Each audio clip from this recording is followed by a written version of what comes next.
I don't know if you see it on your end, but the screen would have changed to live on YouTube, top left corner. I do not see that. Okay. Oh, I do see it in the middle though. I'm good. Okay. All right. You're live now. Thank you. Ruben, are you on? Well, good morning, everybody. Welcome to our February quarterly Q meeting. Thank you so much for taking the time to join us. If our chair, Ruben, joins here in a few minutes, I'll be able to turn it over to him. And if not, I'll just keep running the meeting for us.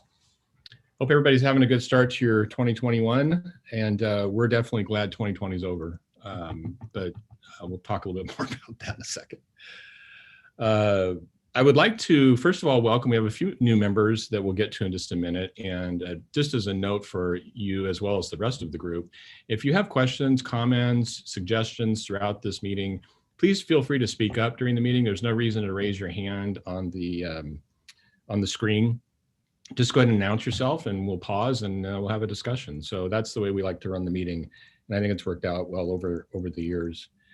With that, I'd like to introduce our team. And since we do have a couple of new members, the way we'll do this is I'll go through and introduce each of the managers, and then they'll in turn give each of their team members that are joining the meeting today a chance to just briefly describe what they do in the department, just in a few words. So I'm going to start off first with Kim Hostler. She's our manager of administrative services. She's tied up this morning, but I did want to recognize her on the meeting. And then next up is Jackie Wu, our community outreach manager. Jackie. Great, thank you, Neil. So good morning, everyone. My name is Jackie Wu. I'm the community outreach manager. My department primarily oversees compliance with federal and state language assistance mandates, community outreach, pop-up voting, media, social media, and legislation. So I'd like to introduce the community program specialists that are on my team, Rosa Vizcarra.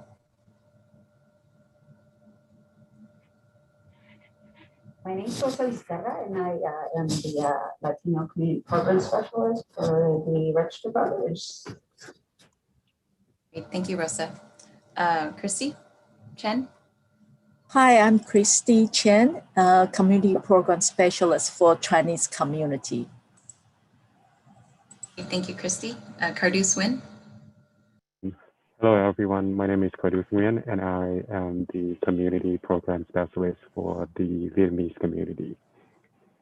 Great. Thank you, Cardus. Erica. Good morning, everyone. My name is Erica Yoon. I also work as a community program specialist. I'm also a liaison with the Korean community of Orange County. Thank you, Erica. Tina Lee. Good morning, everyone. My name is Tina Lee. I am a community program specialist at the Registrar of Voters for the Vietnamese community. Thank you.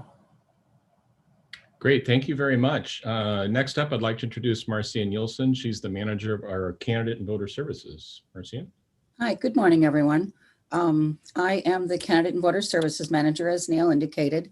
I am responsible for candidate filing, for vote-by-mail voting, campaign disclosure, and also customer service. And I would like to introduce you to Juliana Mailhot.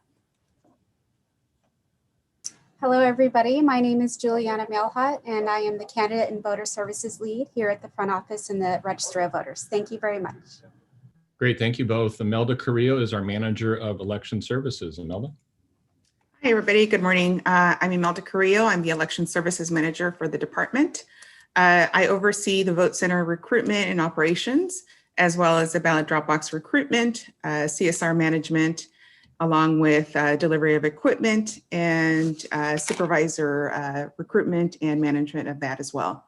I'd like to introduce my team. Let's go ahead and start off with SB Martinez. Good morning, everyone. My name is SB Martinez. I am the Vote Center Support Lead here at Register of Voters. Next off, Dave Shirobi, our Community Program Specialist.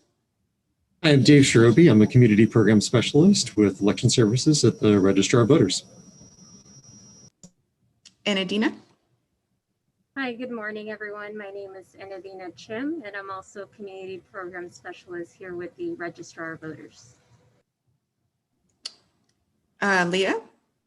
Hi, I'm Leah Fallon. I am also a community program specialist here with the Registrar of Voters, and I do sort of specialize in accessibility in the disability community. Thank you, Leah. And Roxana. Hi, good morning. My name is Roxana Castro, and I'm also a community program specialist at the Registrar of Voters. Great, thank you very much. David Golding is our Manager of Election Logistics and Warehouse. David?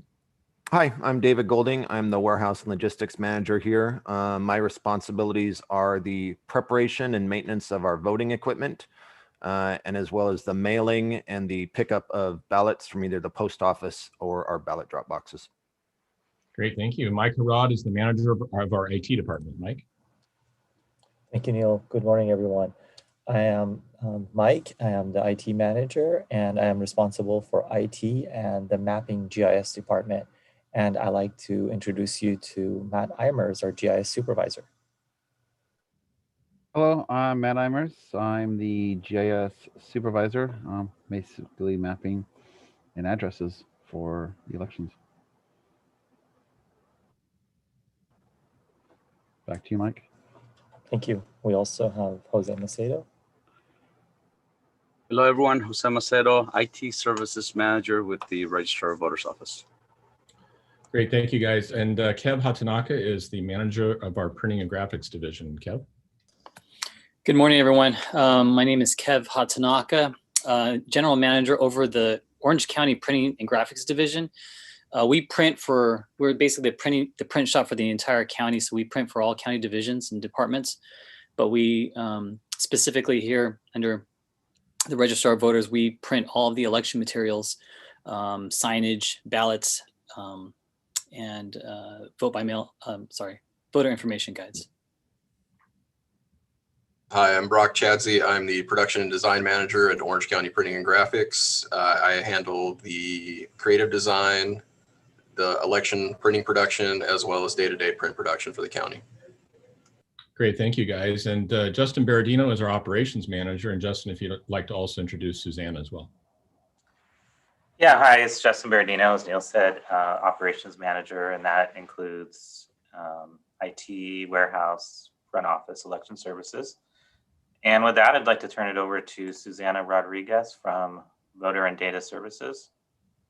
Hello, my name is Susanna Rodriguez. I am the Voter Data Services Supervisor, and my team handles the maintenance of the voter database. We are also part of the team that does the signature checking on return vote by mail. Thank you. Great, thank you, everybody. It's very proud to work with this team, and they have done yeoman's work through 2020 to get us, in my opinion, what ended up being one of the best elections, I think, in the country. And it was a rough election cycle for everybody. So I appreciate their hard work throughout the year. I will ask one more time, Mr. Alvarez, you on now? Ruben? Okay, so with that, we're going to move to Marcia Nielsen. She'll do a roll call of our members. Marcia, and just so you know, everybody, the meeting is recorded, and this is also used for our minutes as well. So Marcia. Okay, great. Thank you, Neil. I'll just go ahead and read everyone's name out. Just let me know if you're here. Adria Jimenez. Here. Okay, Teresa Bass. Here. Great, thank you. Daisy Gomez. Here. Welcome. Thank you. And Lucinda Williams. Here. Okay. Tammy Kim. Mike Chen. Here. Tammy, are you here? Yes, I am. Sorry. Great. Thank you so much. And Mike? Yes, here. Perfect. Tim Cheng. Here. Charles Kim.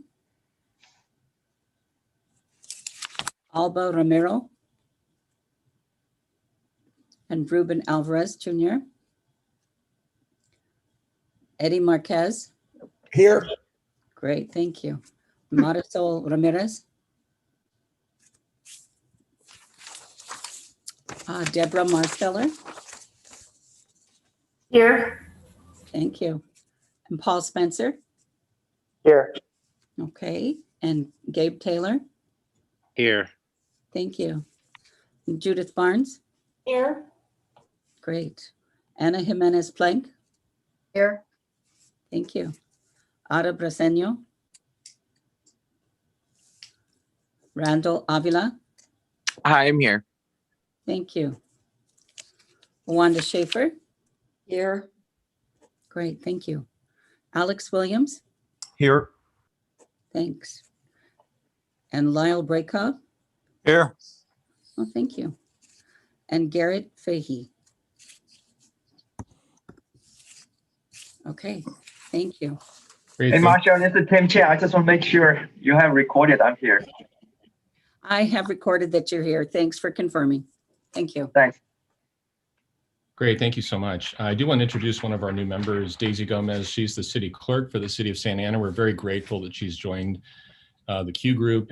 She replaces Molly from the city of Irvine, who retired at the end of 2020. So congratulations to Molly, wherever she's at right now.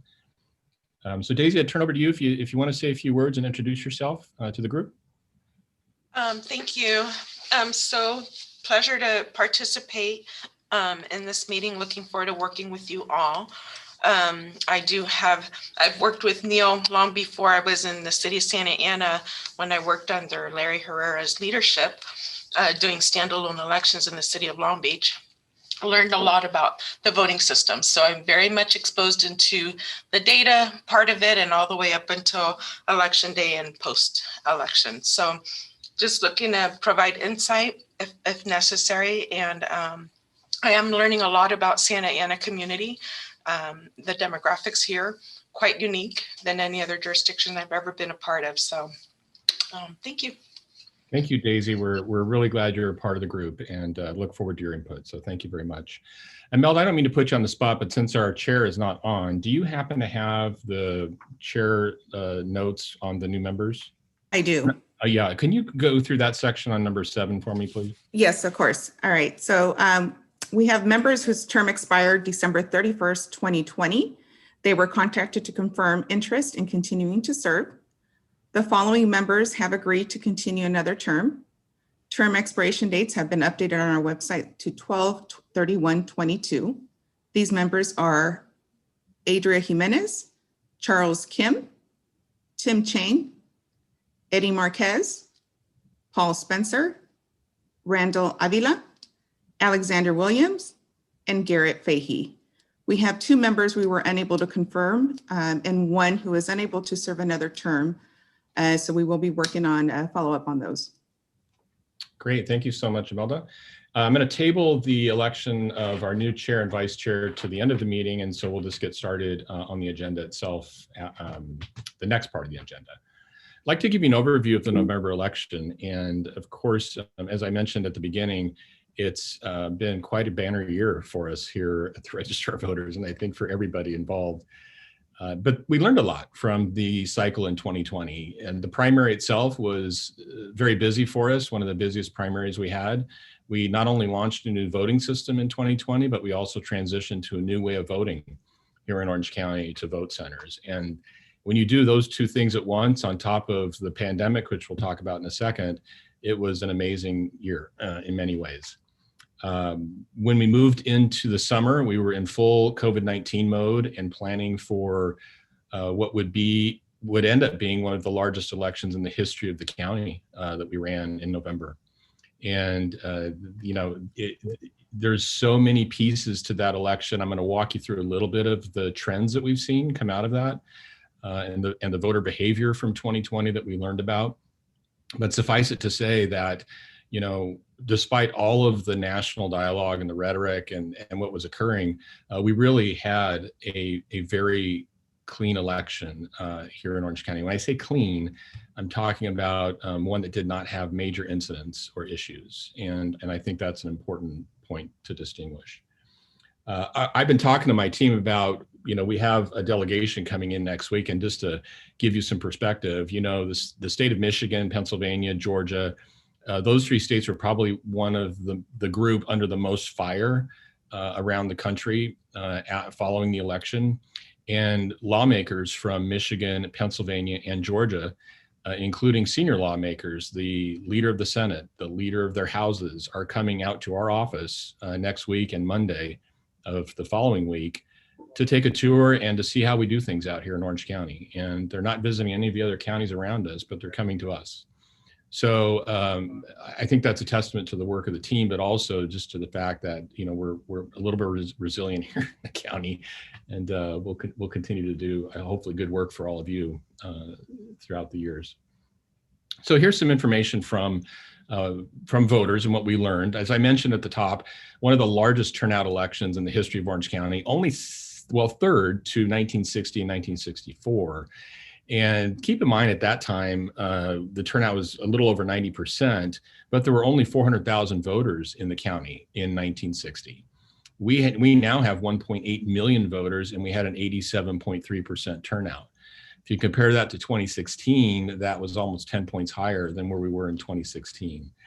So tremendous interest from the voters. I mean, that's not lost on you folks, but also just, I was amazed at the level of engagement, the thousands of voters that interacted with us on a daily basis and ended up participating in 9 out of 10 voters. We were the largest turnout election for any large urban county in California in 2020. So kudos to Orange County voters. Here's just a graph for you to kind of give you an idea of the trend line of turnout. We continue on the upswing. I don't think we're going to see turnout slow down, which is great. We want more people participating. That's what we plan for. And there's nothing to say that I think when we hit 22 cycle that's going to really decline much. I really believe, although it will decline for a midterm, I still think the trend line of growing is going to continue. Here's turnout by party. You know, it was almost equal between the Republicans and Democrats. And when you look at some other states, that was lopsided in many cases, one way or the other. And then of course you look in California, it was a little bit lopsided, but in Orange County, it was almost equal. You can see those no party preference voters there, 337,000 of them turned out. But the bottom line, what I wanted to share with you was it was just an increase over 2016 in large numbers in all the parties across the board. That includes the minor parties. First-time voter shifts, this was very interesting to me. When you look at first-time voters that have entered, and generally these are the demographics of 18 to 25, doesn't have to be. We could also be picking up first-time voters from other states. But look at the numbers there, just in terms of those that voted by mail, 212,000 for 2020. And that just as a percent increase was dramatic over 2016. Now, you know, obviously we can point to the pandemic as being certainly part of that and the shift in that, but I really believe that COVID-19 has kind of set the stage for changing voter behavior, even if the pandemic stabilizes moving forward. I think we're going to see that yesterday, or maybe just a day or two ago, I don't recall, but Governor Newsom signed SB 29, which now requires that the state mail a ballot to every single voter, regardless of whether they're a vote center county or not. So we did all this work for all these years to get to the point where we're vote centers and to have this ability to get a ballot in everybody's hands. And now the state has just done it statewide. So you're going to see that in future elections moving forward. That's now a requirement. And just to talk about the use of mail ballots. Now, certainly there was a lot of talk from President Trump leading up to the election. You know, it was very clear he was not a fan of vote by mail usage. Certainly states in the West had adopted mail ballot usage much more than the East Coast. And I think that's why we saw this difference between why some of those East Coast states certainly felt a little bit more heat, because they were trying to put in place procedures and mechanisms at the last minute to shift people to vote by mail usage. This has been a long time coming here in our county and certainly California. And by the way, voters have done this on their own, moving to vote by mail. But just look at the numbers there for the 2020 general. Almost 1.3 million voters used the ballot they received through the mail. Now, that doesn't mean they returned it through the mail, but they chose to use that. A lot of people turned in person. A lot of folks used drop boxes, which I'll talk about in a second. And then a lot of people did mail it, of course. Much lower numbers of in-person voting. And again, I think we can point to the pandemic as the reason for some of that. But my point here is, despite a lot of the national dialogue, we still had voters that were saying, look, we trust this system here in Orange County, we're going to use it. And it just grew in large numbers.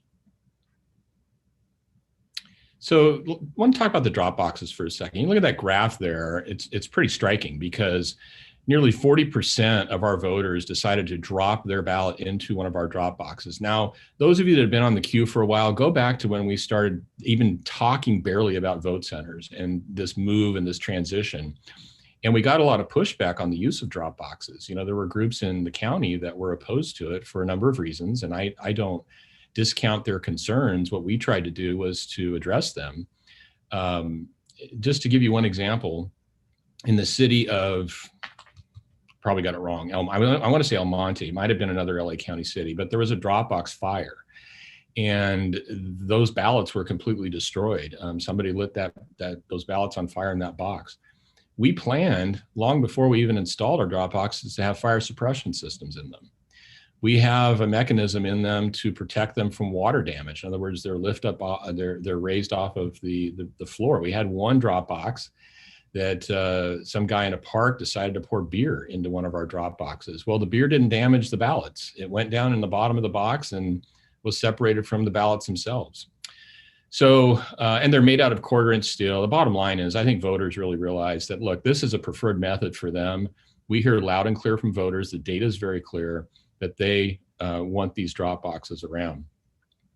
One point I want to make about this little blue guy here is that about 7 to 8 days before Election Day in November, we had a tipping point. We had more people using the drop boxes on a daily basis than were mailing their ballots. Now that is, if you can't point to voter confidence in the drop boxes as being an indicator, there's an issue, because it was pretty clear that voters preferred that. I mean, there was obviously a lot of talk about the post office leading up to the election and issues there, but I just want to say on behalf of the post office, they were a great partner with us. I saw better performance out of the post office this cycle than I've seen in previous cycles.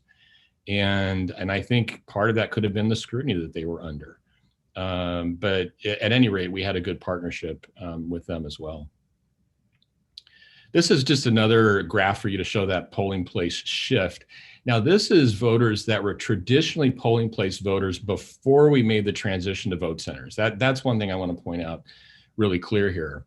And you can see in 2016, huge numbers of people that preferred going in person to polling places. But once we shifted to vote centers, look at the change there, dramatically changed. And these are individuals, again, that category is just people that traditionally use polling places over the years. And we're going to continue to see that shift, I think, moving forward. Just a quick note on our survey. We collect a tremendous amount of survey data from not only our employees and our vote center employees, but also our voters when they call our office for service or they use us for service. And very high level of satisfaction across the board. That data, we've released that data, and so you can find that in our election library. But just really good key indicators there that I think we're doing the right thing, and we make modifications as we move forward. In fact, even this Board of Supervisors election we're running on March 9th, we're collecting data from our CSRs, customer service reps, and we're making little adjustments and fine tuning that as we move forward. By the way, Rebecca Lee, are you on? Yes, I am. I just realized because Kim is out, we did not introduce you. Rebecca is our training and special projects manager under Kim, under the administrative services banner. And so I just thought about this, Rebecca, because I have this up here. You want to take just a few seconds to introduce yourself? Yes. Hello, everyone. My name is Rebecca. I'm the training and special projects manager. I oversee the vote center staff, our employees who are working at our vote center, the training program for all of our CSRs. As a special project, I was also involved in creating this report along with the help of our other managers to analyze the survey data and interest from our voters that we received this election. Thank you, Rebecca, and my apologies, since we just made this change a few days ago, so that's the reason that happened. Thanks, Rebecca. Just a quick note about our in-person voting under COVID-19. I really think the team did a tremendous amount of work that was really high level, high quality as we were leading up to and prepping for in-person voting under COVID-19. I think I may have shared with this group before, there was some heated discussions statewide among registrar voters, Secretary of State, leadership in the legislature about what were we going to do after the pandemic really broke out in March, or really started to expand in March, for voting in the fall. And most of us as election officials were not advocating for in-person voting. We did not know where we were going to be with COVID. We obviously had this expanded outbreak in the fall, and that's exactly what we were afraid of. But once the legislature made their decision, the governor made his decision, we put our heads down, we didn't complain, and we moved forward. And the team worked very hard on incorporating federal and state requirements into our COVID-19 planning. And if any of the members on here voted in person, I would love to hear your feedback. But what we kind of heard anecdotally was people were feeling safer going into our vote centers than they were going into restaurants that were open. And I think that's just a testament to the amount of work that we did to try and make voters safe as well as our employees safe. And I am happy to say, actually, we didn't have significant outbreaks of COVID-19 in any of our vote centers. And so that's also a good key indicator as well. So I want to pause here. If anybody has any questions on that part of the agenda, I know I ran through it a little bit quickly, but I did want to give you that background on where we're at. We're going to talk about other things related to the upcoming elections shortly, but any comments or questions from our members? Hi, Neil. This is Teresa. I just want to commend you and your team for all the work you did at the vote centers, and truly the feedback that I got from voters and from individuals that did vote in person, especially the Super Vote Center or Hansen Center, where individuals had the opportunity to do drive-by voting. We did that. I did that, my husband and I. It was a great experience, staffing, organized. So just wanted to commend you and your team and all the work that you did on that. Well, thank you so much, Teresa. I appreciate that. And, I'm glad you brought up the Honda Center, because I was out there on election day and there was a lot of good energy among voters out there. It was really good to see the amount of voters we were able to process through there. And then, of course, Wild Wing directing traffic out there was exciting on election day, which was kind of fun too. So yeah, again, thank you for the comments. Neil, there's a comment from Tammy Kim. Yeah. I voted at a vote center. It was great and safe. Awesome. Thank you. Yeah, it was great. And Mike Chen, thank you, Mike Chen, because it was at the Chinese Cultural Center in Irvine. It was a really good experience. And there were people there I know needing support, language access support, and the language access support was there. So thank you. Thank you. And my understanding from about Mike is that he was instrumental in getting that, right, Imelda? I think he was helping that.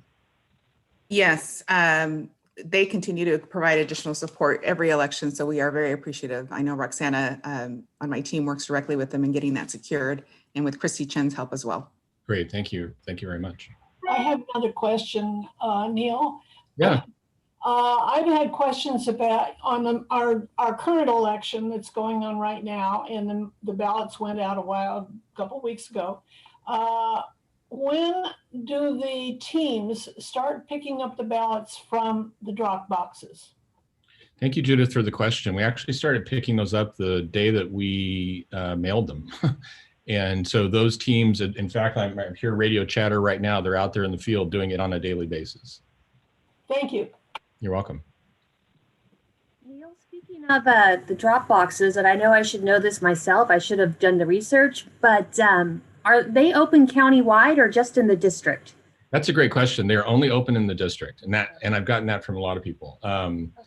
So yeah, we don't open them countywide. Apologies for the Laserfish background. If you can see my video, I was just on their webinar getting an award for stealing your electronic candidate processing and putting it into our Laserfish, but I'll change that out. I'm not here on behalf of Laserfish. Well, no worries. We're happy to be a part of that in any way we can. I gave you credit for blatantly stealing your idea, so thank you for that. Yeah, thank you. Anybody else? Yeah, hey Neil, good morning. And Eddie Marquez representing the Orange County Hispanic Chamber. And hi there, everybody. I want to thank not just your professionalism, but your passion. Every time I reach out to you, we got a lot of questions at the Chamber, and, I'd ping several people on your staff, and you guys are, like I said, not just the professionalism, but the passion that you bring to the role. And I was fortunate enough to be there also for the press conference you had with Secretary Padilla, now Senator Padilla. And so just kudos to everybody and keep up the great work. And thanks for being such a great partner. Awesome. Thank you, Eddie. And glad that you're able to join us. Appreciate it. All right, hearing nothing else, we'll move forward, and I will turn this part of our agenda over to Jackie Wu. Great, thank you, Neil. So in going over bilingual support for the general election, every election we conduct an analysis to see which vote centers meet the requirements for in-person language support. So for the November 2020 general election, we actually exceeded our in-person language support requirements by approximately 150%. It was only required to have 136, but we actually ended up recruiting and placing 337. So kudos to our recruitment and our election services team for overseeing that. In addition, with that, we've also noticed that there's a lot of interest in the election. So we increased our bilingual internal staffing for both translations and voter support so that we can respond to voters sooner and provide them that additional support, whether it's over video conferencing, over the phone, email, or even in person if they came to our office. So going back to what Eddie just mentioned, on that day that we did have that press conference with all of our ballots that were ready to be dropped at the post office, those included translated election materials. We were mailing them out at the same time as English. And that was a tremendous effort by the team. So big kudos to my community program specialists who were able to make that happen. In total, we saw an increase in federally mandated language requests. There were over 100,000 in the general as compared to just 90,000 in the primary. So we can definitely see that growth just between the beginning of the year to the end of the year. Thank you, Neil. Thank you so much, Jackie. And we'll pause for any questions or comments from the members for Jackie. Okay, hearing none, we'll move forward on the agenda. And next up is a discussion on supporting our voters with disabilities. And I'll turn it over to Imelda Carrillo. Thank you, Neil. As we prepared for the November election, along with the pandemic, one of the new features that we added at every single vote center in the county was curbside voting option for any voter who did not want to exit their vehicle. We provided that option at every vote center. What that entailed was a A-frame sign, a huge A-frame sign that provided a phone number that the voter could call immediately and get one of our CSR agents, representatives from that particular vote center to come out and assist them with their voting. It was a big success, I think, for being at the first time. We had 79 requests and 79 voters who opted this option at the vote centers. In addition to that, through all our vote centers, we had 435 voters who requested assistance. And this is part of the documentation that happens in the electronic poll books at the vote centers. However, even though we don't know what particular assistance they required, it could have been either language support or accessibility reasons, or just assistance in general for any voter. But we had a total of 435, which is a huge amount. And obviously it goes along with the increase in participation. In addition to the assistance at the vote centers, we have ASL interpreter available via electronic tablet at every single vote center. And for this election in November, we had one voter who took advantage of that assistance at the vote centers. Next slide, please, Neil. One of the other features that was a huge increase in usage was our remote accessible vote by mail ballot. What that is it provides an option for electronic ballot to be downloaded to the voter's computer, and somebody with a disability is able to use their own assistive technology to actually vote that ballot. We had over 6,000 voters who accessed the system. However, only a little under 2,000 voters downloaded the ballots. Because of COVID, this was expanded. So that's a reason we see the increase in the numbers. In addition to that, we do provide sample ballots or voter information guides in large print. We had 10 requests for those, as well as 67 requests for emergency ballots. One of the things that we continue to work with our QVAC committee is in ensuring that we are providing the information to our voters. So we work directly with them in updating our remote accessible vote by mail page in the voter information guide. And you'll hear a little bit more about the updates from that group later in the meeting. That's it. Thank you, Neil. Thank you. So I'd like to pause now, and if anybody has any questions for Imelda on our support for voters with disabilities. Okay, hearing none. Just a quick note that I did hear from our chair, Ruben Alvarez Jr., and he's been having technical problems. So I don't know if he's going to be able to join or not, but I just wanted to let the group know that he did reach out. Just a quick note on our overall outreach. We had a very extensive outreach campaign, marketing campaign that we used countywide leading up to the election. That campaign was just shy of $3 million. The majority of those funds were state and federal dollars, as opposed to the general fund. And we were able to reach a number of segments of the population here in Orange County, including our language-based voters, different demographics, different areas of the county, and we saturated the county throughout that period, not only talking about COVID-19, but talking about options for voters and how to return their ballots and what they could do as a voter. And I'm really proud of that campaign. I'd like to share the data with you in kind of a final summary of that campaign, and I'll get that out to the group here in the next couple of days, so you have that. But I do want to turn it over to Jackie Wu again, just to talk briefly about some of the presentations that we did in the outreach leading up to the election. Great, thank you, Neil. So as part of our outreach, we knew that there was a lot to be done since so much was changing with how we were going to administer the election from the March primary to the November general. So some of those included public meetings that were required by the Secretary of State. However, in addition to that, we also responded to requests from the public, and as a whole, we conducted over 55 plus virtual presentations between just August and October. During that period, we had over 25,000 impressions and contacts, which was great to really get that word out to the community. As Neil mentioned, we did do a lot of extensive marketing and advertising. That was through billboards, direct mail, print, online, and transit, and those did include translations as well. And while I was thinking, I also wanted to include social media too. I was just looking at some of the statistics, and on a daily average, in the 30 days leading up to election day, we had close to 200,000 plus some impressions per day, and sometimes our organic reach exceeded our paid ads too. In addition to those outreach efforts, we also produced over 70 plus videos that were accessible in 10 languages and also closed captioned. They're available on our website and YouTube, and we did play them also actually at our Super Honda Center site. Thank you, Neil. Great, thank you, Jackie. And just to give everybody a quick overview, I know most of you have seen this before, but some examples of our outdoor media leading up to the election. Example here of our social media that Jackie just spoke about. We had a tremendous amount of reach that like she mentioned, mainly through Facebook and Instagram, but there were other channels that we also used as well. And then our direct marketing and the direct mail pieces that we used in all the languages with appropriate images for the different demographics. And so there was actually, our printing and graphics guys could probably tell you firsthand, but there were a number of different variations that were going out based on where the individual lived, what their ethnicity was, were they requesting language materials. And so we had so many combinations that were just going out and really kind of micro-targeting our voters, throughout the county.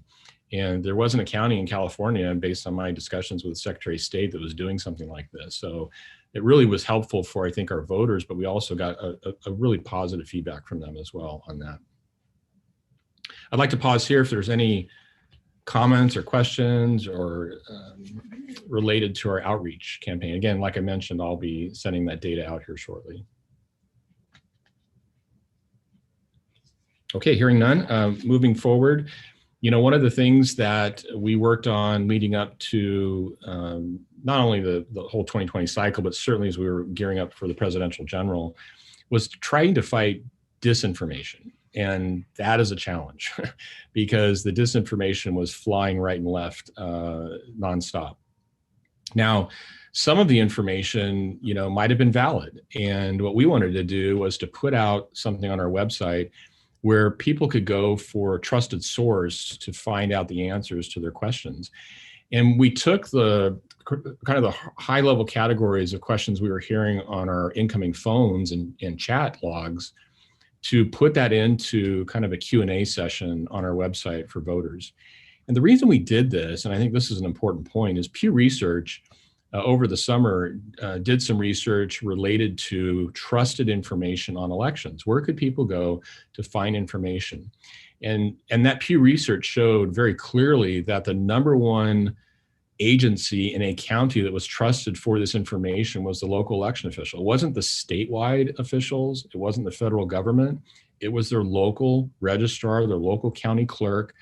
And we took advantage of that, and we had thousands and thousands of voters calling us on a daily basis, asking us, "Hey, I just read this on the internet," or "I heard this."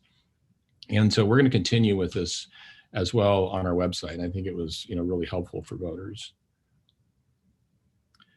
Okay, I'd like to talk about the upcoming 2nd District Board of Supervisors vacancy election that we're in the middle of right now. I was just looking at our returns as of right now. We're at 52,000 ballots. That represents about 14% of the total registered voters in that district. Typically, we've seen on these vacancy elections anywhere from 25 to 27% turnout. Now, we're always hoping for more, and maybe there's some residual from the high turnout we had in the general election. But we are prepared for opening in-person voting coming up here on Saturday. And those will start in the district at 8 a.m. In the 2nd District. You can find that information and the options for returning your ballot at ocvote.com/options. And the election day itself is March 9th, but just as a reminder, there'll be 11 days of voting. This will be a traditional vote center voting model. Those COVID-19 bills that the legislature passed for the November election sunset, and so there was no relief for us in terms of that. So we will be operating those starting on Saturday. Any questions on that 2nd District election? Didn't have a lot for you on the slide, but happy to answer questions if you have any currently. So for district-wide, how many vote centers will there be for this particular election? 13 total. And Imelda, do you want to speak any further to the vote centers? Yes, there's 13 total, plus the Registrar Voters Office is always open for voting. We have 7 that are opening up this Saturday, and then an additional 6 that will open up next Saturday in the district. Thank you. And those will be full service vote centers and with full language support in each of the vote centers as well. And we'll be operating those, by the way, the same that we did for the general with the COVID-19 protections. Yeah, in addition to 2 sites that will offer the drive-through vote by mail drop-off option. If it doesn't rain too much, right? Well, today it says no, so who knows? Yeah, that's good. We've been planning for rain, so we'll see. Anybody else? Okay, I'm sure you might have heard a little bit about this potential statewide recall election. It's been gaining a little bit of steam over the last couple of months. The proponents of the recall have been actually collecting signatures. Justin, correct me if I'm wrong, or Suzanne, it's been about 18 months now, it seems like. Yes, it's the beginning of this was June 10th was the first day to circulate for this petition. Yeah. Well, June 10th of 2020, yes. Yeah, I'm sorry. Okay. I was thinking it seemed like a little bit longer to me. But, well, there was the prior one from the That's same right. proponent. That's right. Yeah. Yes. But anyway, our eyes are on this one right now. And the proponents, well, Justin's going to go through kind of the requirements on the signatures, but what's the likelihood of this election happening? That's what I want to talk to you about from just a high level perspective. I think it's pretty certain that we're going to have an election. Right now, if you look at the number of signatures that have been collected statewide, there is a lag in the reporting because the registrars, we only report specific time periods to the Secretary of State, and so you don't see it in real time. And of course, the proponents can hang on to the signatures until March 17th. They have through that period. But I think, barring something very unusual. I think they're on track to trigger this election. So what would happen next? Well, March 17th, as I mentioned, is the deadline for the signatures. And then we would have through April to verify these. There's a cooling off period where there's a 30-day period that the Department of Finance looks at the cost of the election. And then finally, it could trigger itself. When would it be? It's very possible. Well, there's two really scenarios that would be on the table. One would be the end of August, early September for a statewide standalone special for the recall. And then the other option would be that it would be consolidated with the fall elections. Now, we don't have fall elections here in Orange County, but other counties do on the off years. And so the state could choose to consolidate the election itself in the fall. So we won't really know until we get through these next few months related to the signatures themselves. But, a couple of weeks ago, or maybe a few months ago, I was thinking there's no way they're going to hit it, but it's picked up a lot of steam, and now I'm almost resigned to the fact that it might be happening. So, but we never know until those final signatures are verified and the state has the data. We do want to walk you through a little bit of kind of the nuts and bolts of the signature collection and the data itself. And for that piece of it, I'm going to turn it over to Justin Berardino.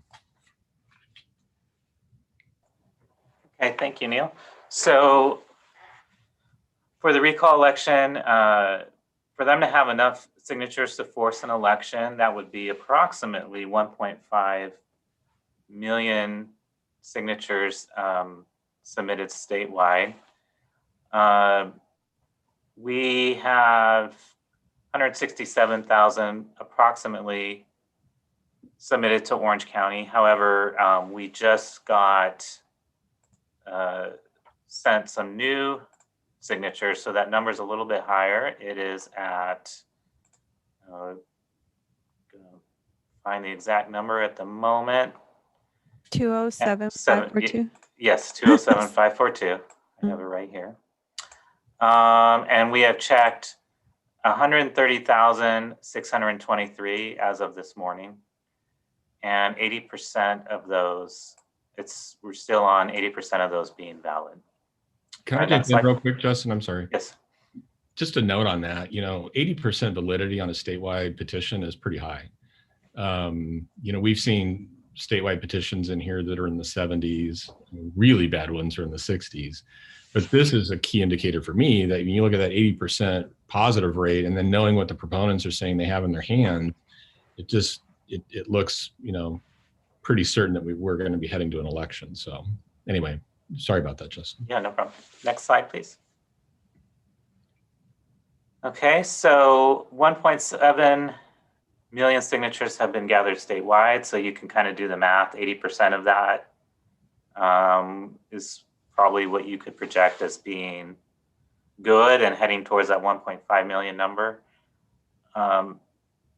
With that being said, they've only submitted 1.1 million of those signatures to the counties. So they have 1.7 million in their possession, but we've only received 1.1 million as a state. And then they have a few more weeks till March 17th to obtain all the signatures. And then the counties have approximately a month to finish checking everything that has been turned in. And we have to have that to the state by April 29th. So by then is when everybody should know the results of the recall petition. One of the things, if you take politics aside for just a second, where you're at on the recall itself, but just the administration of it from the proponents' perspective, my understanding is that they have been looking at every single signature and doing checks against voter database information before they turn them in. And that's really a best practice. I mean, we see local petitions that are circulated and there's so many signatures that are bad for different reasons. But going through that process really can increase the quality on what you're collecting. And, again, that's not a statement politically, it's just, the mechanics of it. So anyway. Yeah, so just one last note on that is you can see by the numbers for us, there's, a good chance that we're going to have hundreds of thousands of signatures to check in the next 2 months. So that was my last point. Thank you, Neil. Yeah, no problem. Thank you, Justin. So we'll pause here if anybody has any questions on the recall. Neil, this is Randall. I have a quick question. Sure. Is there any procedure for public observation of the signature verification process? Yeah, thanks for the question, Randall. No, that's closed to the public. So recall petitions are strictly forbidden in terms of public observation. Got it. Thank you. No, yeah, no problem. Okay, hearing none, we'll continue on the agenda. And I'd like to talk to you about, under the Vote Center model, there's a requirement for an election administration plan, and we worked on a very robust plan leading up into 2020, and that involved public meetings, a lot of analysis that went into that EAP. And that really forms kind of the roadmap for our Vote Center implementation and the operations. So for instance, where are Vote Centers placed? Why are they placed there? Where are drop boxes placed? Language access, et cetera. All those things go into an EAP. And there's a requirement for Vote Center counties to update that EAP every 2 years. And so I'd like to turn it over here to Jackie just to talk about our plans here for updating that in 21. And of course, entertain any questions you might have. So Jackie. Great, thank you very much, Neil. So as you mentioned, in Elections Code 4005, which guides how Vote Center elections are operated, we are required to consider revising the EAP within 2 years of implementation, and then thereafter every 4 years. So we're up because we submitted ours in October of 2019.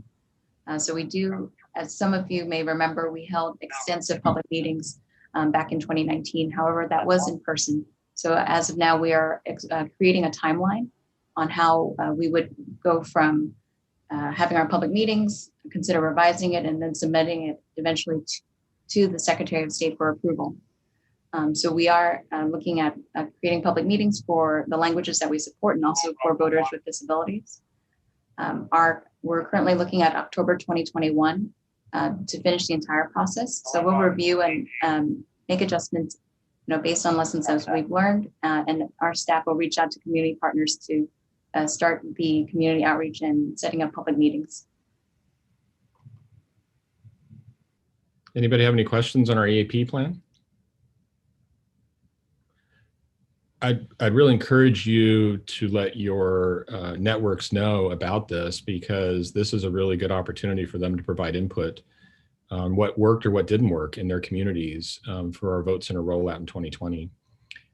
We did receive calls and comments right before the November election about why is this Vote Center here and why is this Dropbox here? And we had to remind them that we had 42 public meetings in 2019 and leading up into 2020 as a part of that EAP process. And so we're just trying to get the word out that that really is a good opportunity for people to participate. So thank you, Jackie. I'd like to talk about our drop boxes. As I mentioned at kind of the top of the meeting, with the data that we saw from those drop boxes was just tremendous amount of usage. In fact, we have black containers that go inside of those drop boxes and are switched out by our teams on a daily basis for ballots. And lots of them broke because they couldn't lift them because of the amount of ballots that were put into those drop boxes. And so, we're going to be replacing some of those black boxes. But at any rate, I'd like to talk about how we go through the process of the collection, and kind of to your question earlier, Judith, this could help shed some light maybe on what we're doing with that. And for that first part of this, I'll turn it over to David Golding, and he'll talk about that. Hi, thanks, Neil. So a few things we'll talk about ballot drop boxes. So the first thing is that we go out in teams of 2. We don't ever have a single individual picking up those ballot drop boxes for security of the ballots. We want to make sure we have 2 individuals picking those up. We go through a training process before we send them out. They take an oath so they understand the seriousness of what they're doing. They are tracked wherever they go. So at any point in their route, we can tell exactly where they are. And then, as you kind of have heard on the meeting a little bit, we're in constant radio contact with them as well. They're letting us know when they arrive. They're letting us know when they leave. So we have visibility at all times with those teams in the ballots. Another thing is they are clearly identified. So they have vest saying that they're from the Registrar of Voters. They have identification saying that they're from our office, as well as some additional verbiage that's required by the Secretary of State. So anytime they are out of their vehicle, they are identified that they are from their office. So there should be no confusion on who's grabbing the ballots. And then also the routes are randomized. So for security of the ballots, they are going to different locations at different times each day. So we use our GIS team to get us the most efficient way to do that. But, you know, they're at any time of the day, they're at a different ballot drop box than they were the day before. So if for whatever reason, someone wanted to, you know, follow or see what's going on at a particular ballot drop box, they're going to be there at a different time each day. I'd like to share one anecdotal story before I advance the slide, and that is just to give you kind of an idea of the optics and the things that we're concerned about for the election itself. In the November election, we had people calling us really upset and complaining or concerned that they saw people in white vans at drop boxes with out-of-state plates, Texas, you know, Arizona, et cetera. And so the voters were concerned about the integrity of the election, and we want them to be. We want to hear that. Turns out it was our teams. They were clearly identified. They were doing what they were supposed to do. But this brought up, you know, a really important point that when we rent our fleet vehicles for our collection, we shouldn't be renting them without state license plates. And that was a lesson learned. I pulled those off the street that day as soon as we heard that, and changed them out with our rental fleet or with our rental company to make sure we had California plates. That's just one kind of in the weeds story about, to David's point, about what we're doing to make sure that the public is aware that it's us collecting, and to not have these other things that could add to the problem. And so that's one of the things that we did. Yeah. And as well, to Neil's point, that's something we stress before they go out. And, you know, each morning when we get together, that the public is very curious about these. You're going to be, people are going to take pictures of you. You're going to be on video. People are going to ask you questions. So they're prepared for all those things when they go out. The public is going to be engaged with what they're doing. Yep. And we want that too. That's a good point. Yep. Okay. And so, you know, these ballot drop boxes are all throughout the county. So we want to make sure they look presentable at all times. So when we're doing our pickup of ballots, part of their process in picking up the ballots and doing their chain of custody and filling stuff out is to make sure the boxes are clean. In addition to the boxes that aren't being used in the current election, we do a quarterly cleaning and inspection. So we're actually in the middle of doing that right now. By tomorrow, we should have cleaned the remaining drop boxes throughout the county. So that's, you know, making sure we go down there, wipe them down, make sure if we need to do any touch-up paint, inspecting the locks. Sometimes, depending on the community, if it's a coastal community, sometimes you'll get a little bit more wear and tear just because of the salt in the air on the locks. So we want to make sure those are in working order, and we switch those out if needed. Graffiti removal. So if we are notified, we have said that we will be out in 24 hours to make sure that that is graffiti is taken off. In most cases, we're able to respond the same day to wipe off the graffiti. The ballot drop boxes have a coating on there, so it's much easier to get graffiti off. And in just about every case, we've been able to get graffiti off. If we're not able to get graffiti off, we put patches on the ballot drop boxes to cover anything that people have written on there. And then, as I mentioned before, just the replacement of signage and hardware. So there have been instances that a lock maybe, you know, is rusted and we've had to swap that out. So that does happen.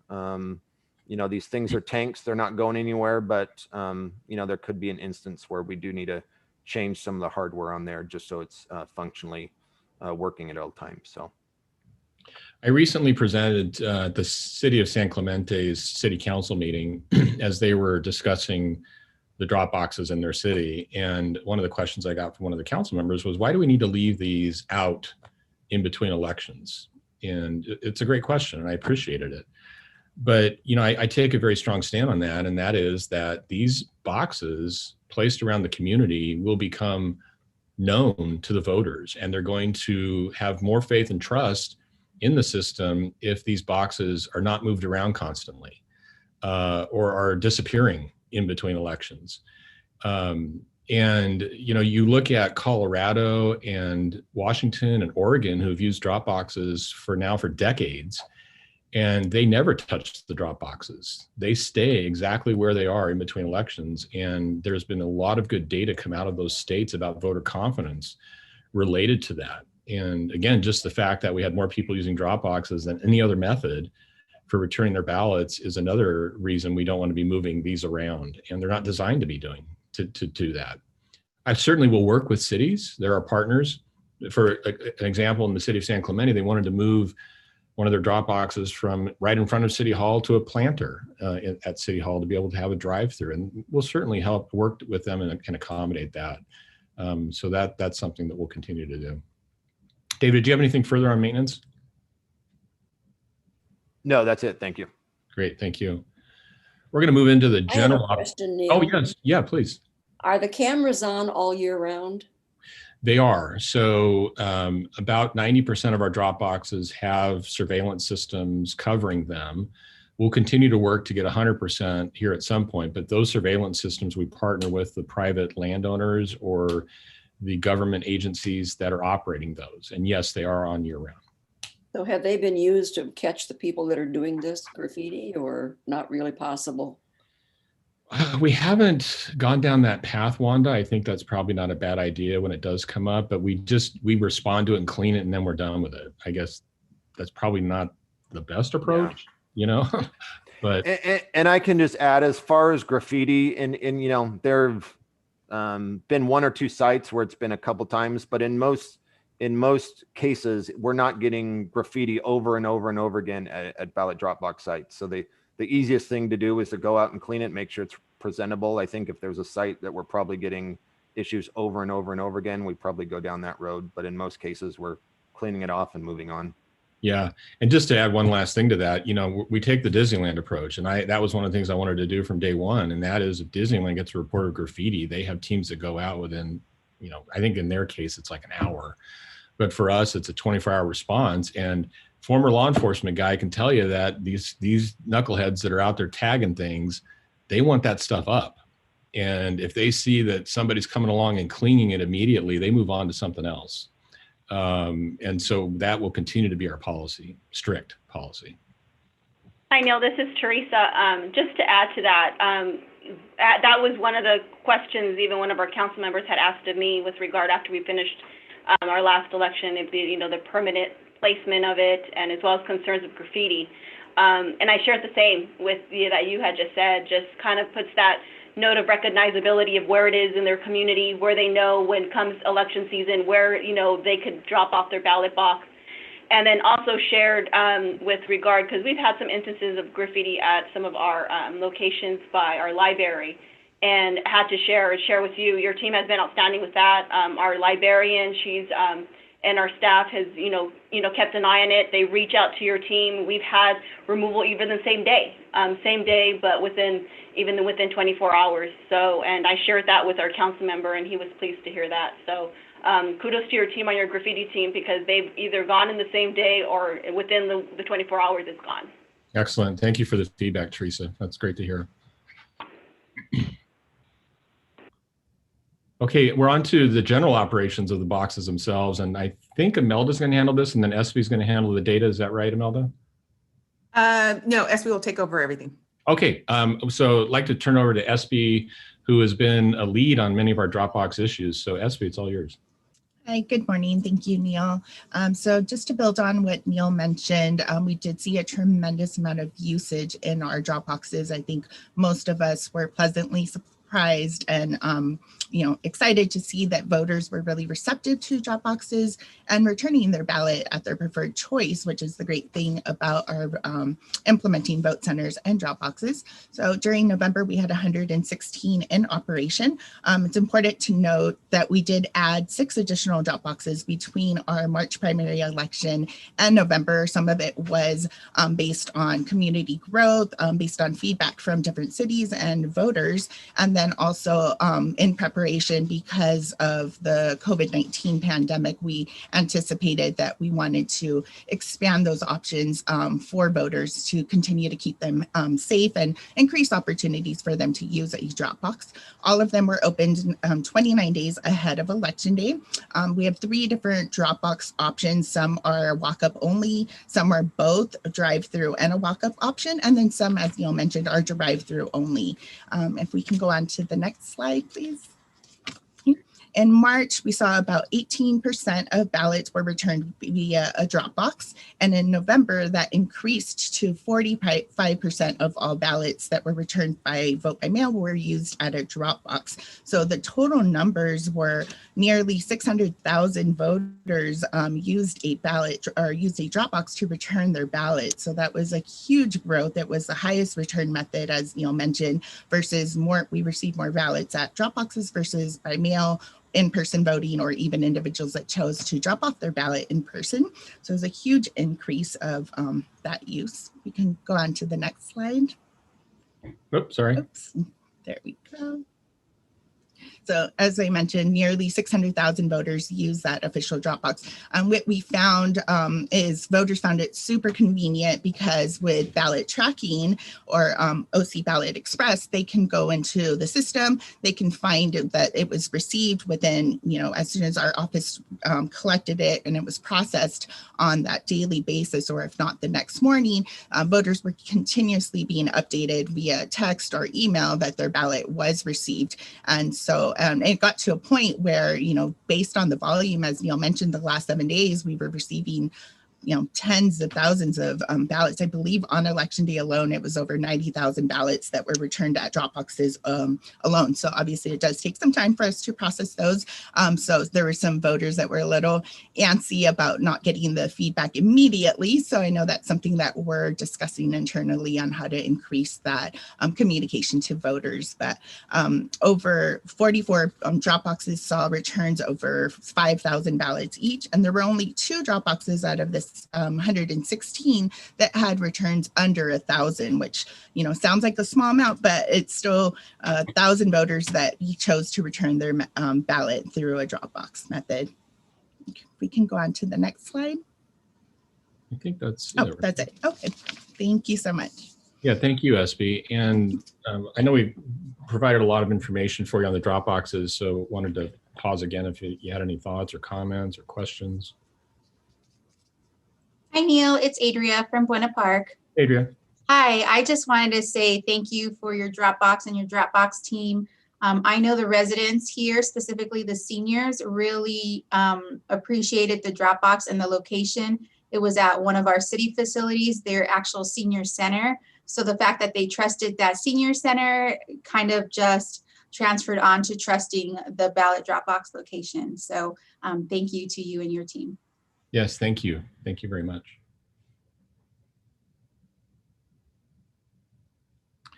Great. Well, we'll continue to move forward. And if you have thoughts or comments, you can always email me directly, obviously throughout the year. Some of you do that very well, so I'm happy to answer those questions.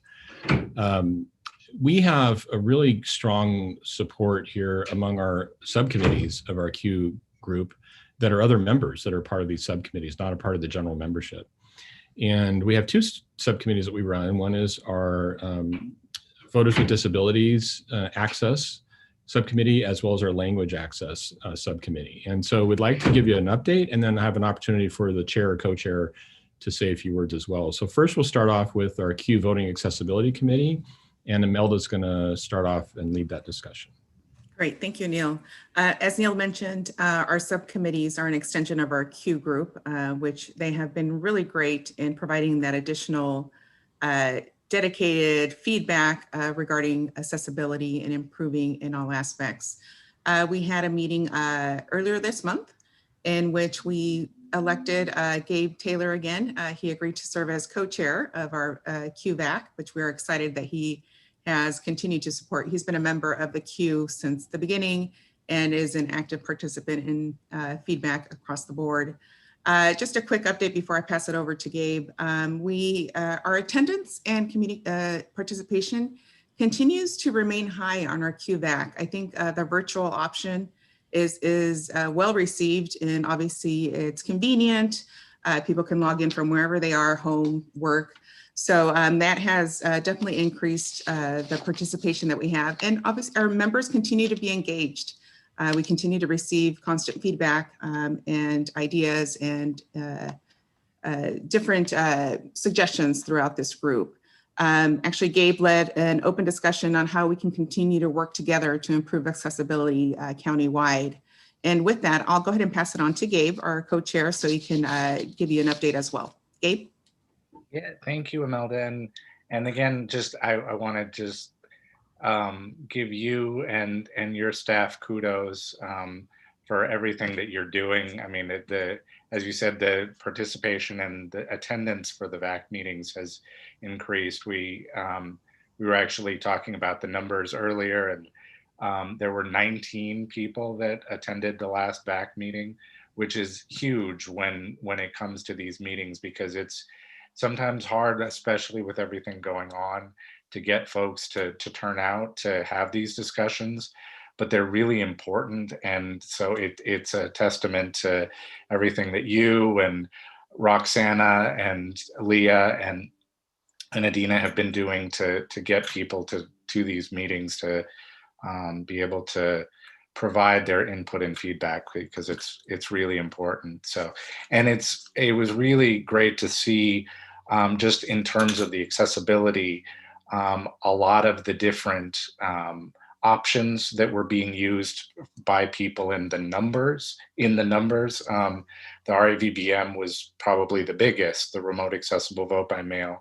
But even folks who wanted to use the curbside voting, I mean, that's huge, being able to have that as an option for people, especially because a lot of people with disabilities want to be engaged and they want to show up in person, but because there are a lot of people that have disabilities where they are immunocompromised, it's a concern to go into a crowded space with a lot of different voters, even though there were a lot of safety measures being put in place. So being able to have those options like the curbside voting, I think is really, really great. So to see almost 80 people access that option is huge. So thank you for all of the work that you and your staff and Neil, you've been doing to put those options in place. So just wanted to sort of give a shout out to all of you guys and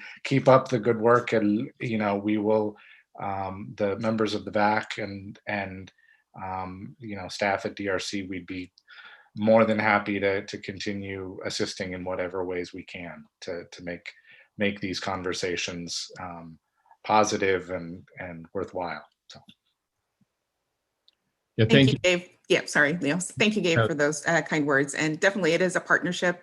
I think we continue to learn from you, from all the members of the team, from Paul, and just the continued feedback that we get is definitely, we take it, we go back, we debrief and continue to want to improve that and equal access to all, obviously. So thank you very much, Gabe. Yeah, and just a final little note going forward. I mean, in terms of the planning for 2022, you know, and getting the meetings for the disability community, you know, I mean, as you guys have touched on multiple times during the discussion, getting the information out to folks and to the VAC membership as early as possible, and just the nudging reminders throughout about those meetings would be great, so we can send the word out to all of our networks as early as possible, early and often as possible would be great. So yeah, it was well said, Imelda. I just echo what you said. So that's that's what I'll add. And thank you, Gabe, so much for your work and your participation and your passion too. I mean, it's just been a pleasure to work with you and Paul and everybody at DRC. So thank you. Well, thank you. You guys make it easy, so we appreciate it. Great. Well, thank you. Does anybody else have any members have any comments or questions about the work of the subcommittee or anything we're doing related to voters with disabilities? Okay. We'll move on to the next subcommittee, which is our Language Access Committee. We'll kind of take the same approach that we just did with Imelda. And sorry, guys. And we'll start with Jackie Wu, and she'll lead that discussion first, and then we'll have comments from our co-chair as well. Great, thank you, Neil. So similar to the back, we also held a meeting earlier in February where we elected Tim Chang to be our QLAC co-chair. Tim has been very involved with our office and supportive. He is a member of our Q, and also I believe he's worked as a CSR for the November and also this upcoming special election as well. So we're very excited to have him on, and he brings a wealth of knowledge and experience to support us as we continue to look for ways to expand our language access services. In our Q meeting, we reviewed November 2020 general election data and trends as it related to voters with language requests. So similar to, we saw the general increase in voter turnout just generally, we also saw that for voters with language requests. So it's a little preview of what we'll include in our Voting Rights Act compliance report, which we expect to release later this year. During our meeting, we also discussed outreach and engagement strategies. In light of COVID-19, it's definitely changed how we approach outreach in general, and it's magnified as we think about how to reach language communities that may not necessarily be catching what we see in our mainstream outreach strategies. So we're looking at social media platforms, short videos to inform voters, incorporating themes into our videos, and possibly using even text. So with that, I'll hand it over to Tim if you'd like to share some words. Great. Thank you, Jackie. I joined the Orange County Q group since year 2012, and I joined the Q LAAC group since the founding years 2017. So I think during the past 9 years, I have witnessed a lot of achievement made by the Orange County Registered Voters Office, especially last year's very successful transition to the vote center model under the Neil leadership. Therefore, I want to join the group to show appreciation to Neil and the staff for setting up such a wonderful 2 community engagement platforms for us to keep informed of the election important issue, as well as providing our inputs. That's the first thing I want to say. Second, the objective of our voting language committee subcommittee is to assist the office to meet the needs of language minority communities pertaining to the vote center and all mail ballot elections. So, for example, last year, some of our Chinese language committee members has voluntarily developing several grassroots videos to promote how easy, how safe to vote in Orange County, and broadcast this video through the social media. Like Jackie said, I also had the opportunities to join the vote center's bilingual CSR team for both primary and general elections last year. So I would say that the Orange County Registered Voters Office has done a great job and taken a proactive approach to comply to the language requirement. And lastly, I just want to add a 2 cents suggestions. The office is currently using how many voters request for translating material as the basis for bilingual CSR needs. And my personal experience is that the English less efficient voters has more confidence and to ask questions, also communicate, or also to understand how the election was operated when they communicate with the bilingual CSR in the vote centers. However, this English less efficient voters may not request for translate material because not knowing how to do it or lose faces issues. So maybe I think the office may consider using census data or using the birthplace plus last name in addition to the request translate material, that data to calculate how many bilingual CSR needs. Anyway, this is just my 2 cents suggestion. So once again, we are looking forward to another successful collaboration between the subcommittee and office for this coming year. Thank you. Thank you, Tim. Jackie, do you have any other comments? Thank you, Tim. Appreciate the comments and the feedback. For our bilingual CSR analysis, we do follow what's outlined in the Elections Code 4005 for how we identify which vote centers have in-person language support. And that data is actually based on census. So it'll be really interesting, where I think we're all very anxiously waiting to see what 2020 census data shows. And, as you know, we're basing right now on 2010 census data, since that was the last one released. So that is going to change. So we'll be working together closely to see how that will roll out for Orange County. And let me just add, Tim, just like I was saying about Gabe, thank you so much for your involvement, because your passion for what you advocate for it shines through. And so we really appreciate your involvement on the Q and what you do for the county. I do want to add to what Jackie was saying. We have looked at surname analysis in the past.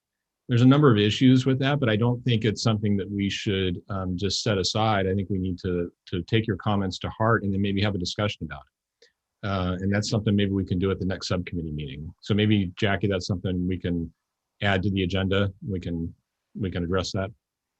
Sounds good. We'll add it to the agenda. Okay. Does that work, Tim, for you? Yeah, that's great. Thank you. Okay, thank you so much. Any other comments or questions from our members on our language access support, subcommittee work, or anything we're doing? Okay, hearing none, we'll move forward. We do have redistricting upon us. It's that time of the decade. And so there's a couple of challenges related to this that I want to address. The first is the delay from the Census Bureau. Going back to the first part of the year, there was already discussion about it because of COVID and other issues related to getting the data to the states was going to be challenging. And so they offered up some potential delays, and where they kind of landed after the spring was on July 31 for us to be able to get that data to the states and then down to the local jurisdictions, and then that funneling to the election officials. They just announced a few days ago that is now going to be delayed until September 30th. Now that has significant potential implications on the primary election for 2022. It's not lost on us. We assembled a team immediately. I started working with our folks here on our GIS side as well as our IT side on what were the challenges and what could we do. Now, the first part of February in 2022 is the deadline for local jurisdictions to get their data to us for the primary. That's at 125 days before the primary election date. Right now, getting the data at the end of September, it's very likely that the data will not come to us until after the first of the year. And that, you think about this, candidate filing starts mid-December in 21 for the 2022 cycle. There's challenges with that if you can't identify, does the candidate live in the jurisdiction? I mean, there's a number of issues related to that redistricting data. And we have city clerks on here, and they have a challenge obviously on their hands as well, because the data coming down from the states to the local jurisdictions and all the work they have to do on public meetings is all going to be compressed because of the delay in this data. So we're working on that. I just want you to know, one of the things I want to announce to this group right now is we're going to be planning a Redistricting Academy that we will host, and we will provide that education to our local jurisdictions, school districts, cities, et cetera, once we've got all of our ducks lined up and we know exactly how we're going to deal with this timeline. It's impossible right now for the Census Bureau to delay that further, because that will change the election date in the 2022 cycle. So we have to be stuck on that September 30th date. Now, I want to walk you through a little bit of the mechanics, and I'm going to turn over to Justin to start that process. Thank you, Neil. As Neil mentioned, the delay in the census results is going to have a cascading effect in preparing for the primary election. The good news is that Orange County. Is there good news in this, Justin? There is good news. The good news is that, our GIS team, and Matt Eimers is on the call, is the supervisor for that team, has made some recent updates in GIS processes, which puts us in a better position to handle the increased time period. So as an example, before the November election, as many of you well know, a lot of jurisdictions changed to, voting by sub-district or ward. And, that was a huge change and created a lot of new districts that we had to draw the boundaries for and create the new precincts for in a short amount of time. But going through that process, they developed ways to make it more efficient using the latest GIS technology and working hard to integrate that with the voter registration database. So we're in a better position to handle that than maybe a few years ago. On the other side of that, other counties are not as mature in their GIS process, or they don't have a GIS team. And since this is statewide redistricting, we're all in this together, and that's going to create some challenges, I think, for it's going to be a challenge for us. There's no question. But for other counties, it's going to be seemingly more of an insurmountable challenge. Next slide, please. So March 11th, 2022 is the close of candidate filing for the primary. As Neil mentioned, that means candidate filing starts in December. Internally, we came up with a very short time frame to get it done, a very aggressive time frame. But you have to remember, the end of September of getting the census data means that the Citizens Redistricting Commission, the County Redistricting Commission have to analyze that data. They have to create the new district boundaries. They have to have public input. So even though we, I think, are prepared to handle it, they're going to have to make some adjustments just to determine what those boundaries are going to be. So I think the bottom line is, it's definitely a challenge. I think we're in the best position we can be in Orange County. And we are actually going to be working with other counties and doing some mentoring with other counties throughout the state on GIS. And maybe that will help with them be prepared for this too. Yeah, that's the end of my slides there. Any comments or questions from our members on our redistricting fun challenges? So I have a comment. This is Tammy Kim. Or question comment. So I've been hearing, so can you let me know if you've heard the same thing, that because of the census efforts that a lot of our communities, especially those on this call, have done, that we will stand not to lose the two congressional seats that was originally anticipated. That's number one. If you've heard the same thing, that we should keep our congressional districts, not the districting part, but at least the numbers intact based on the census outreach work that was done, number one. And number two, but I did hear also that because of shifts in LA County, that some of the districts where we share either assembly districts, state Senate districts, or congressional districts between LA and Orange County, that those might actually shift, and that we might get a larger sort of portion of that. Have you heard anything like that, or what have you heard thus far? So Tammy, thank you. I have heard the same chatter that you just described, and I'm always cautious because until the data comes in, we just simply don't know. But I have heard the same thing from some reliable sources, so it sounds positive with respect to what you're saying. Okay. Neil, this is Tim. I have a question on the 2020 primary date. I saw that in 2020, we put the primary earlier into March, so make the California election more matters. But looks like 2022, we're not going to have primary in March again. It's back to June. It's correct. Yeah, there was a bill that was passed from Senator Umberg, was the author, that moved that election to June. Oh, okay. All right, thanks. By the way, just fun fact for the day, the legislature has changed the primary date in California 47 times since 1940.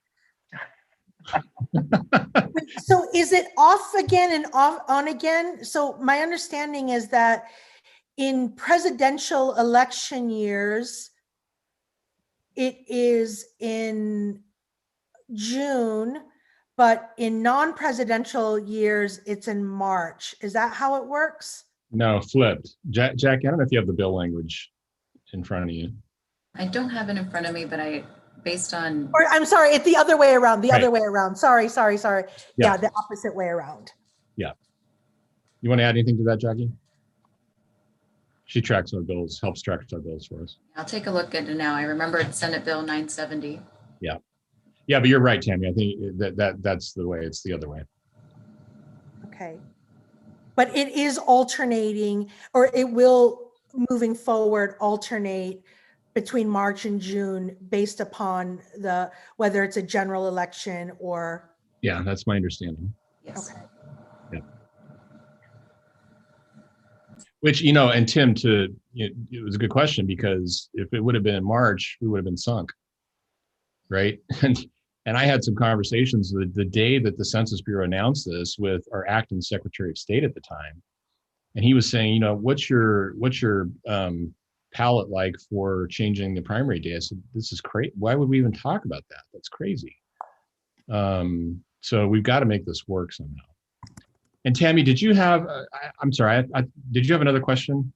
I don't know if you have. No, that's my only question. Thank you. Thank you. It was just really around census data and districting and what we're hearing so far. Got it.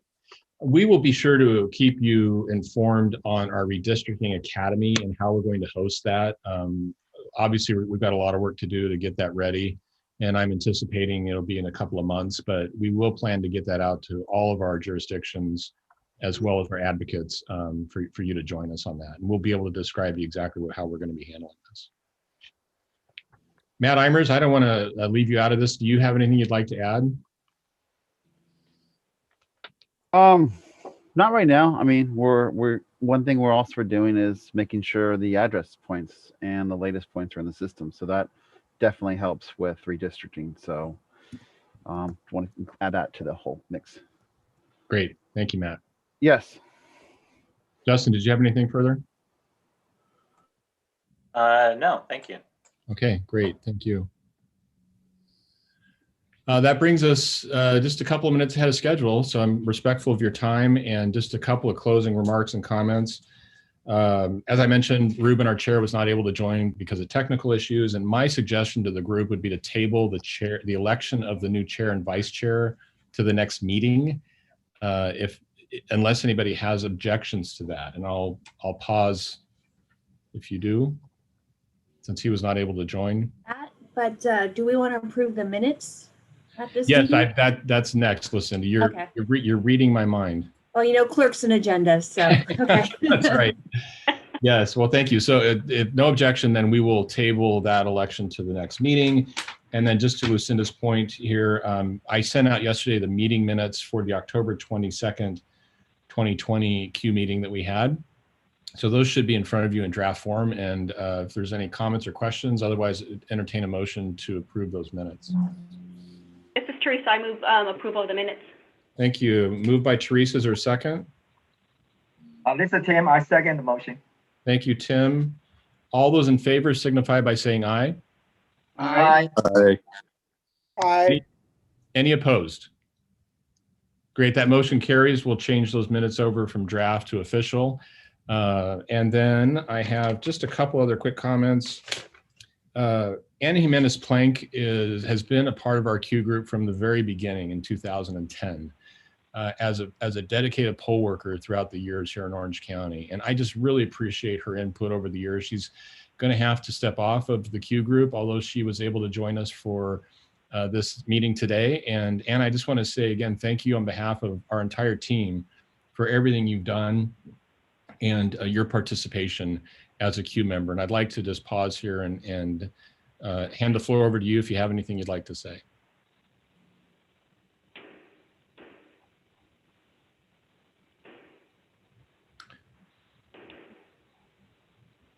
I don't know if you're trying to say something, but we can't hear. But otherwise, just accept. I think you're on mute, Anna.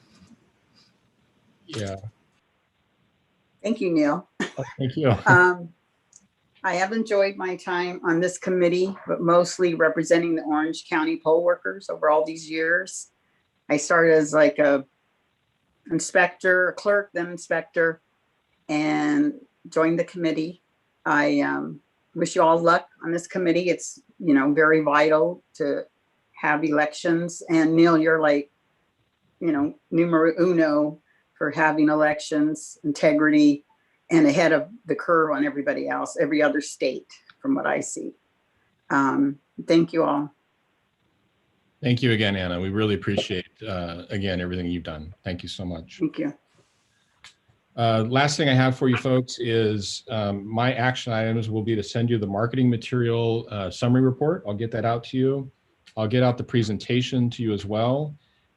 And then you'll get the minutes close to our next meeting. And then in terms of our next meeting, sometime during the summer, and we will update you on a date as we get closer to that. Anybody else have anything for the good of the group? One quick one, Neil. Lyle here. Hi, Lyle.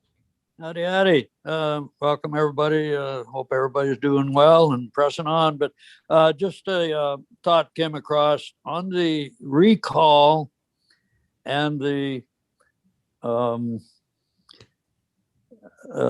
District 2 election. Do the non-residents of Orange County, domestic and overseas, get their same notifications and voting as the nationals elections? Yes, Lyle, thank you for the question. And absolutely they would. That election would be treated just like any statewide election, and UOCAVA provisions would apply. Yeah, okay. Much appreciated. Yeah, thank you very much. Mm-hmm. Anybody else? Well, folks, it's 5 minutes early. At least we can add that to our good part of the day. So I hope you have a great rest of your day, and thank you again for your participation. Stay well, everybody. Stay well.